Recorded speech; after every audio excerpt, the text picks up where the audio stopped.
শক্তি। আমি নরম সরম বলছি এই কারণে, ভেতরে কি আমি জানি না, বাট সামনে আমি তাকে যতকাল দেখছি আস্তে ধীরেই কথা বলছেন, অনেক সঞ্চালকদের মতো বলছেন না যে কখনো রাগ করে গেলে। তো সেইখানে তৃতীয় শক্তি, এই তৃতীয় শক্তিতে কি আপনাদের নেত্রী, আমাদের প্রধানমন্ত্রী, উনি কি ত্বরান্বিত করছেন না?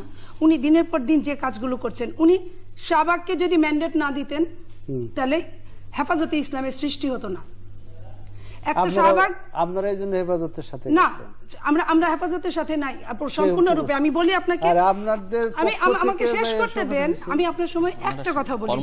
হেফাজতের সাথে আমরা একটা ব্যাপারে আছি, সেটা হলো নাস্তিকদের ব্যাপারে। আর কোনো কিছুতে আমরা কিন্তু বলি নেই। হেফাজত আসার আগেই কিন্তু দেশনেত্রী বেগম খালেদা জিয়া বিদেশ থেকে এসে প্রথমেই এয়ারপোর্টে বলেছেন আমার ফুলটুল কিছু লাগবে না, দেশের আজকে এই অবস্থা, ক্রান্তি লগ্নে আমি কোনো নাস্তিককে একটা মুসলিম দেশে অ্যালাউ করতে পারি না, এবং এটার জন্য আমরা এখন লড়বো। তো এই নাস্তিকদের নিয়ে যখন এই হুজুররা বললেন, তখন কিন্তু বিএনপি গিয়ে ওই ব্যাপারে, ওই একটা ব্যাপারে কিন্তু তাদেরকে দিল। আর নইলে আপনি খুঁজে বের করে দেখেন যে অন্য কোন ব্যাপারে হেফাজতে ইসলামকে বলছে যে আপনার আগায় যান, আমরা আছি।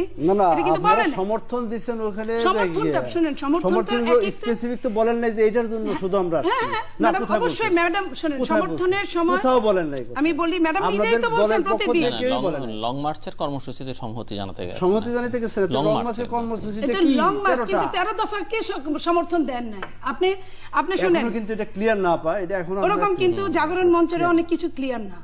আপনারা কিন্তু বলেছেন জাগরণ মঞ্চের অনেক কিছু ক্লিয়ার না, ওইভাবে কি সমর্থন দেন? 13 দফার ব্যাপারে বিএনপি বা অন্যদের সমর্থন। শুনেন, জোর করলে কিছু বললেই তো সবকিছু জোর হয়ে যায় না। মানুষের হৃদয় কিন্তু জোর করে দখল করা যায় না। আপনি মাঠ দখল করতে পারেন, হাট দখল করতে পারেন, পুকুর দখল করতে পারেন, এবং টেন্ডার দখল করতে পারেন, কিন্তু মানুষের মন দখল করতে পারবেন না। আর মন যখন দখল করতে পারবেন না, তখনই কিন্তু একটা রেভলিউশন হয়। যখন আপনি জোর করে চাপায় দিবেন, জোর করে চাপায় দিবেন। এখনো মনটা কিন্তু মানুষের গণতন্ত্র, মনটা কিন্তু আপনি যদি মনের সুযোগ না দেন, তাহলে সেটা স্বৈরতন্ত্র হতে পারে না। সো এখানে যত আইনকে মানবেন, আজকে বললেন যেটা আমাদের সঞ্চালক বললেন যে গুম হত্যার জন্য যে কঠিন সময় সামনে যে দেওয়ার কথা, গুম হত্যা, এই যে এইটা আজকে আপনারা বর্তমান সরকার দেখেন, এই যে 2/3 আপনারা ক্ষমতা পেয়েছেন, মেজরিটি, আপনারা যখন যা খুশি তাই করছেন। চাঁদকে সূর্যে পরিণত করছেন, সূর্যকে চাঁদে পরিণত করছেন, মেয়ের পোশাক পুরুষকে বৈধ করছেন, পুরুষের পোশাক নারীকে বৈধ করছেন। আপনারা সবকিছু চাইলেই আপনারা 4 মিনিটে ঢাকা ভাগ করে 2 ভাগ করে দিচ্ছেন। আপনারা 11 মিনিটে পূর্ণাঙ্গ রায় বের হওয়ার আগে আপনারা তত্ত্বাবধায়ক যেখানে রায় বলছে বিচারপতি, এত বিতর্কিত বিচারপতি, উনিও লিখে গেছেন যে আরো 2 বার তত্ত্বাবধায়ক থাকতে পারে। সেখানে আপনারা কিনা ওটাকে চেঞ্জ করে তাড়াহুড়া করে আপনারা একটা বিল পাস করলেন। এখন আপনারা বিচার মানি তাল গাছ আমার, আপনারা মনে করেন যে হ্যাঁ একটা বিএনপির 5টা, আওয়ামী লীগের 5টা দিয়ে, এবং অন্তর্বর্তীকালীন প্রধান থাকবেন আজকের মাননীয় প্রধানমন্ত্রী। তাহলে আমার লাভটা কি হলো? কি নিয়ে আমি যুদ্ধ করব? এখন সামনে কি, মানে সামনে বাংলাদেশের জনগণের সামনে কি আছে পরিস্থিতিটা? এত অন্ধকার যে কি করবেন, মানে নিজের হাতে ইতিমধ্যেই তো অনেকে বলতে, সরকার বলতে শুরু করেছে, ব্যবসায়ীদের অনেকে, যে এই হরতাল দিয়ে দেশের অর্থনীতিকে আপনারা বিপর্যস্ত করে তুলেছেন, শিক্ষা ব্যবস্থা ভেঙে পড়েছে, সামাজিক ব্যবস্থায়, এবং ইতিমধ্যে আজকেই এই ব্যবসায়ী দোকান মালিক সমিতি ব্যবসায়ীরা ওরা কিন্তু প্রকাশ্যে ঘোষণা দিয়েছে, যদি আবার কোনো হরতাল দেওয়া হয় তাহলে সরাসরি যে দল হরতাল ডাকবে তার নামে মামলা করা হবে, সেই নেতৃত্বের নামে মামলা করা হবে। এবং এগুলো অবশ্য বাংলাদেশের এখন ব্যবসায়ীদের মামলা না, আরো ক্ষতিপূরণের দাবি করা হবে। এবং আমি মনে করি কয়েকদিন আগে আমি ওই আমাদের বর্তমান যে বিমানমন্ত্রী ফারুক সাহেব, তার সঙ্গে আমার এই হরতাল নিয়ে কথা হচ্ছে। আচ্ছা, আপনি কি চান না আপনার সঙ্গে আমি সুস্থভাবে টকশোটা করি? আমি কিন্তু আপনাকে সুস্থভাবে করতে দিব না, আমার সম্পর্কে তো আপনি জানেন। আমি আমার তো শেষ করি, আপনি লিখেন, আমি তো বলছি। ঠিক আছে, আপনি বলেন, শেষ করেন। যেটা কি নিয়ে কথা হচ্ছিল, হরতাল নিয়ে। হরতাল নিয়ে যে কথাটা হচ্ছে, হরতাল তো বিরোধী দলের শেষ টাইম। 4.5 বছরের পরে বিরোধী দল হরতাল দিতেই পারে। আপনি 4 বছর দেখেন, 4 বছর 20টা হরতালও দেয় না বিরোধী দল। আর এখন 1 দফার 1 দাবি, যেখানে সরকার বলছে বিরোধী দলের সঙ্গে তারা বসবে না, বসলেও তারা শর্তহীন বসবে, সেখানে হরতালের কোনো বিকল্প নাই। হরতাল আমার মৌলিক অধিকার। কিন্তু সরকার যে আপনার রাতে, দিনে, ছুটির দিনে, খোলার দিনে হরতাল দিচ্ছে, ওটা নিয়ে তো কথা বলছে। সরকার হরতাল দিয়ে ট্রেন বন্ধ করছে, বাস বন্ধ করছে, লঞ্চ বন্ধ করছে। আমি বলি, আপনি শুনেন, যদি ভুল হয় আপনি প্রটেস্ট করেন। লঞ্চ, ট্রেন কি কোনো বিরোধী দল বন্ধ করতে পারে? বিরোধী দল কি করে, কিছুক্ষণ হয়তো বা কেউ, হয়তো বা আমি জানি না, ট্রেনের কোনো একটা জায়গায় লাইন তুলে দেয়, একটুখানি, সেটাকে আবার তাড়াহুড়া করে ঠিক করে 1 ঘন্টা বন্ধ থাকে, কিন্তু সরকার ট্রেন বন্ধ করে দিয়েছে। তাহলে সরকার, যে দেশের সরকার হরতাল দেয়, সে দেশে আর কিছু থাকে হরতাল নিয়ে কথা বলার রাইটস আপনাদের নাই? সেটা নিয়ে ব্যবসায়ীরা কথা বলতে পারে। আর কোন ব্যবসায়ীর কথা বলছেন? ব্যবসায়ীরা তো এখন 2 দলে বিভক্ত, আওয়ামী ব্যবসায়ী, বিএনপি ব্যবসায়ী। আওয়ামী ব্যবসায়ীরা যদি বলে হরতাল করা যাবে না, তাহলে বিএনপি ব্যবসায়ীরা বলবে যে না, হরতাল করা ছাড়া উপায় নাই, কারণ এখন আমাদের যাই হোক ডু অর ডাই। তারপর বুদ্ধিজীবী, কোন বুদ্ধিজীবীর কথা বলবেন? সরকারি বুদ্ধিজীবী, বিরোধী দলীয় বুদ্ধিজীবী। বাংলাদেশের সব জায়গায় দ্বিধা বিভক্ত হতে হতে আমার তো মনে হয় যে বাসার ঘরের কাজের মেয়েটাও দ্বিধা বিভক্ত হয়ে গেছে, হাজবেন্ড ওয়াইফের মধ্যে দ্বিধা বিভক্ত হয়ে গেছে, বাবা সন্তানের মধ্যেও দ্বিধা বিভক্ত হয়ে গেছে। যে দেশের একটা পররাষ্ট্রমন্ত্রী, শ্রদ্ধার সাথে বলি, যে দেশে বলতে পারে যে প্রেস কনফারেন্স করে বিদেশিদের কাগজ পাঠায়, চিঠি পাঠায় যে এই দেশে তালেবান আছে, সে দেশে আর দ্বিধা বিভক্ত হতে বাদ কোথায়? সে দেশে গৃহযুদ্ধ হতে বাদ কোথায়? যে দেশে যুদ্ধের পরে বলেছেন, পরিষ্কারই বলেছেন, দেশ দুভাগে বিভক্ত, দুভাগে বিভক্ত। সেটা আপনি বললে তো হবে না, কারণ আপনার পররাষ্ট্রমন্ত্রী এক কথা বলছেন, আপনার এক কথা বলছেন। বলেন আপা, অনেকক্ষণ বলছে, আমি কি বলুন বুঝে কিছু বুঝেছি না। বললেন না, মানে ছেড়ে আপনাকে নোট রাখতে বলেছেন, যদি আপনার কোনো কিছু বলার না থাকে আমি অন্য প্রসঙ্গে না। বলেন, আপনি বলেন, আমি বলি।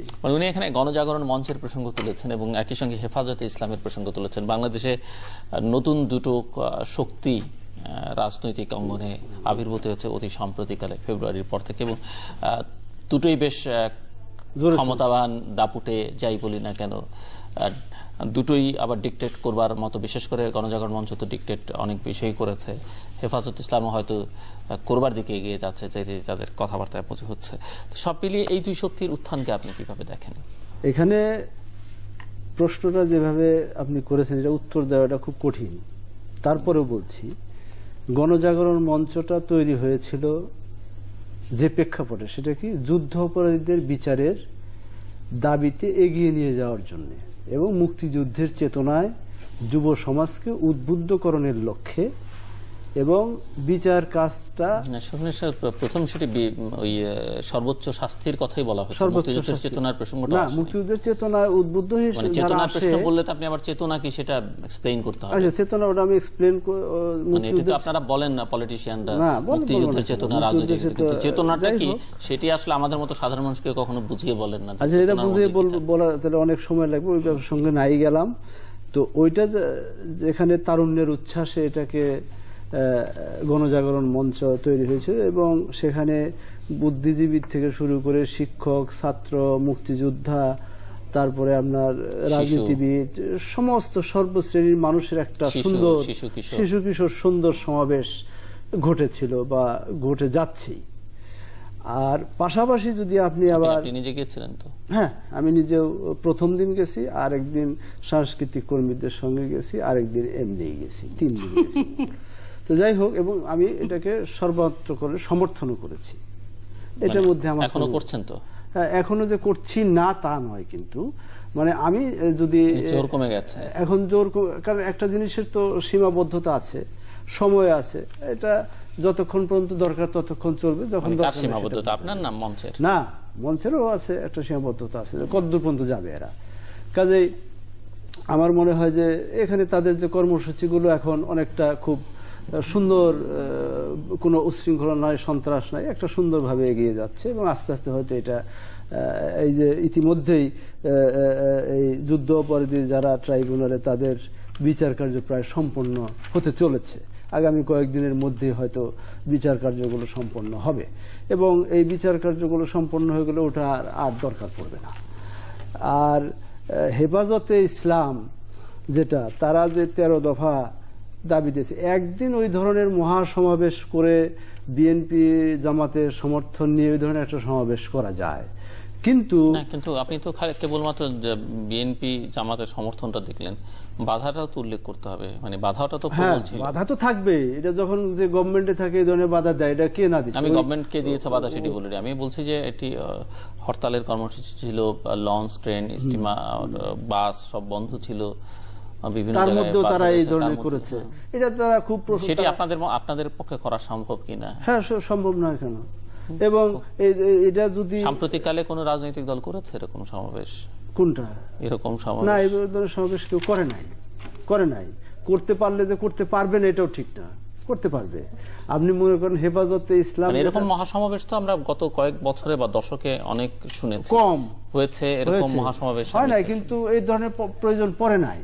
এখন মনে করেন যে হেফাজত আলারা মনে করেছে যে এই ধরনের একটা ইসলাম গেল, কে নাস্তিক নাস্তিক আস্তিক এই সমস্ত নিয়ে, তারপরে মহিলারা কে কি করতে পারবে, লিপস্টিক লাগাইতে পারবে কি পারবে না, তারপরে পার্লামেন্টে যাবে কি যাবে না, তারপরে গার্মেন্টসে চাকরি করবে কি করবে না, একসঙ্গে নাচ গান করবে কি করবে না, একসঙ্গে কথাবার্তা চলবে কি চলবে না। আমি 13 দফার সমর্থক নই, কিন্তু আপনি একজন পলিটিশিয়ান হিসেবে যেভাবে বলছেন এগুলো কিন্তু ওদের দফার মধ্যে নাই। অনেকটা আছে এইরকমই, অনেকটা আর কি এইরকমই আর কি। তো যদি আমি নিজে 13 দফার সমর্থক নই, বা আমি 13 দফার তো সমর্থক কোনোদিনই, আপনি যেভাবে ব্যাখ্যা করছেন এটি একটা অপব্যাখ্যার পর্যায়ে। অপব্যাখ্যা না, আপনি দেখছেন যে আমি একটা কোন চ্যানেলে যেন দেখতেছিলাম যে ওদের একজন যুগ্ম, হেফাজতের একজন যুগ্ম সাধারণ সম্পাদক এত বড় অশ্লীল একটা কথা বললো মৌলানা সাহেব, কি মুফতি ফয়জুল্লাহ মনে হয় মেবি, তো সে বলতেছিল যে ওখানে অশ্লীল কথার পুনরাবৃত্তি আমরা নাই করি, সে বলতেছিল তারা যেমন অশ্লীল বলেছে আপনি জাতীয় বলছেন পতাকা দিয়ে ই করে ওখানকে নাকি গণ, আমি আবার একজন প্রগতিশীল বুদ্ধিজীবীকে দেখলাম এই হুজুরদেরকে কাউন্টার করতে গিয়ে তিনি আবার এই যে আপনার মতো নারী পুরুষের মেলামেশা, পোশাক আশাক, হিজাব এইসব প্রসঙ্গে বলতে গিয়ে জিজ্ঞেস করছেন, খুবই প্রগতিশীল নাম করা বুদ্ধিজীবী, নাম উচ্চারণ করতে চাই না।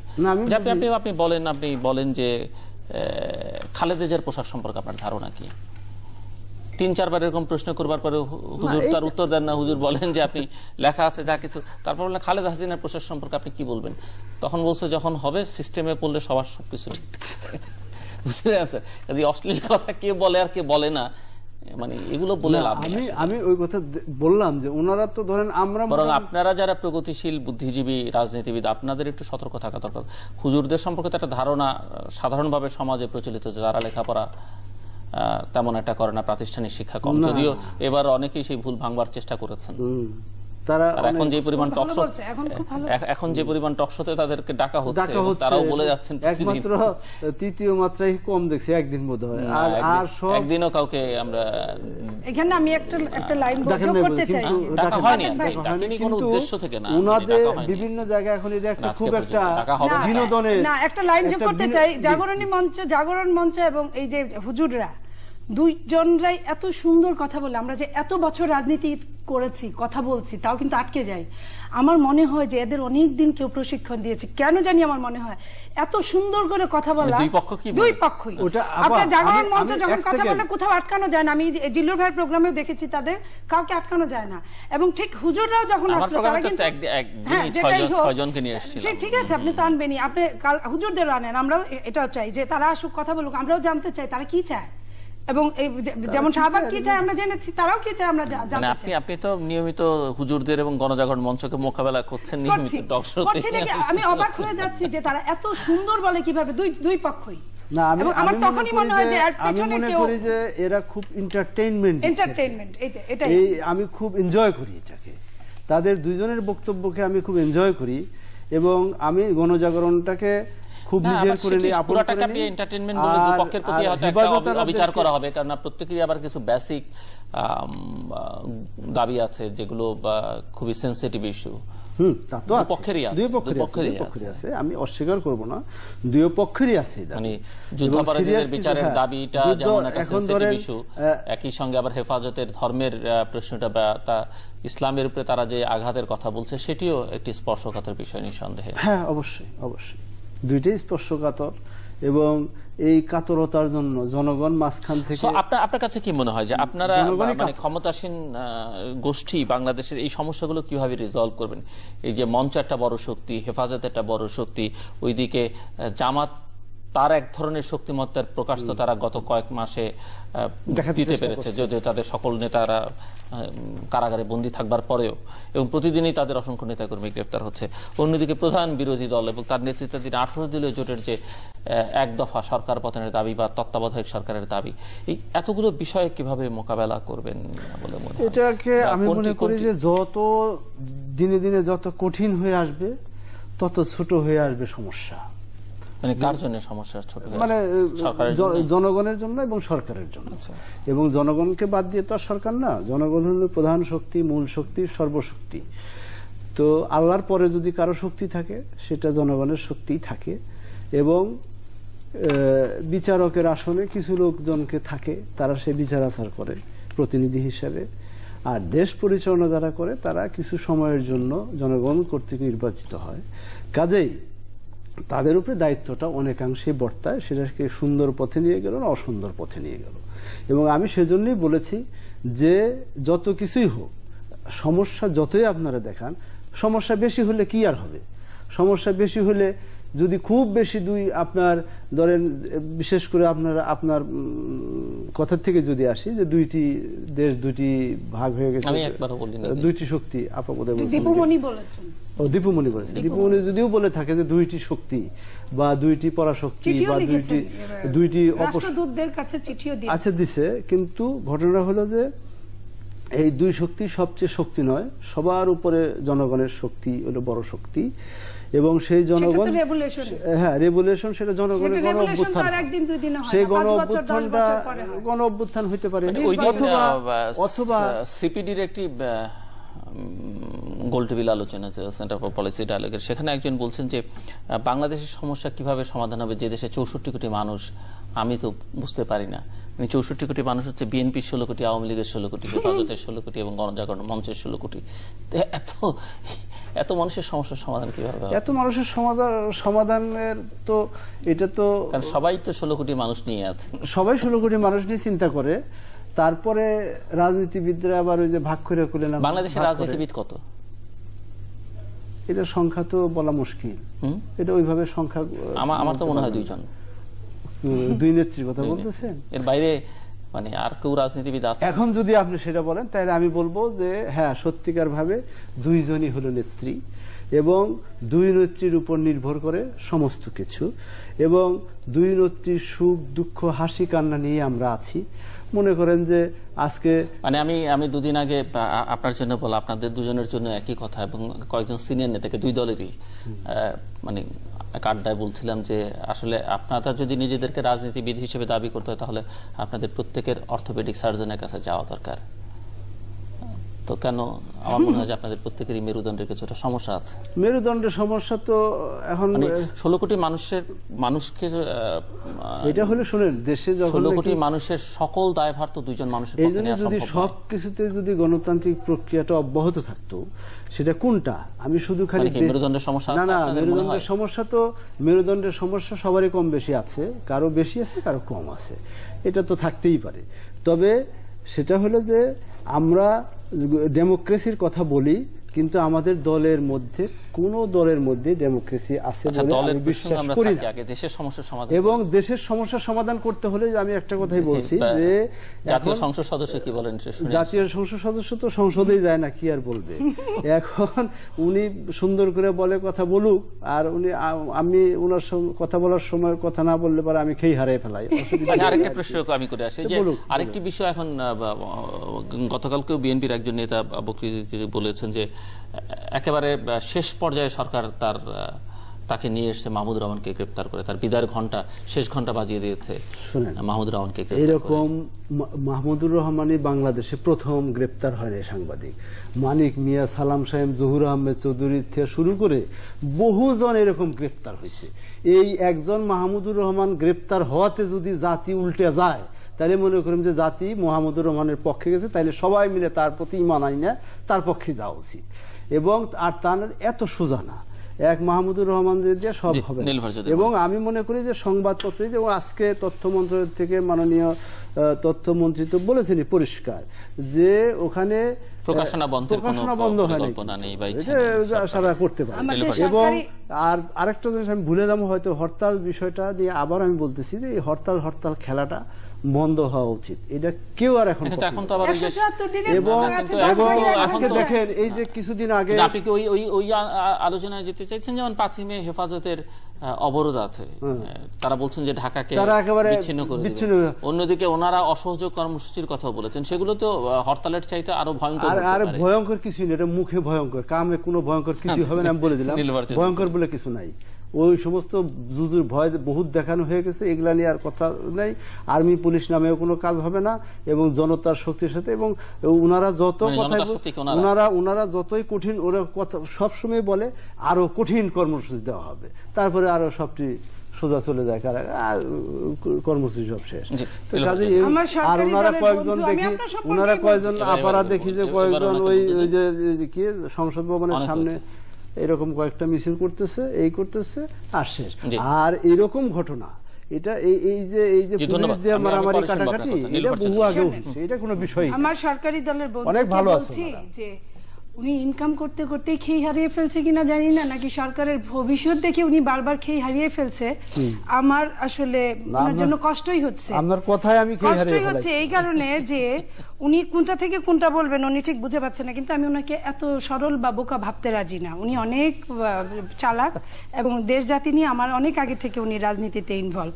এখানে উনি কিছু কথা বলছেন, উনি হঠাৎ নায়ক না খলনায়ক বুঝতে পারছেন না। উনি অভিনয় করে খলনায়ক, কিন্তু বাস্তব জীবনে কিছুটা নায়ক হওয়ার চেষ্টা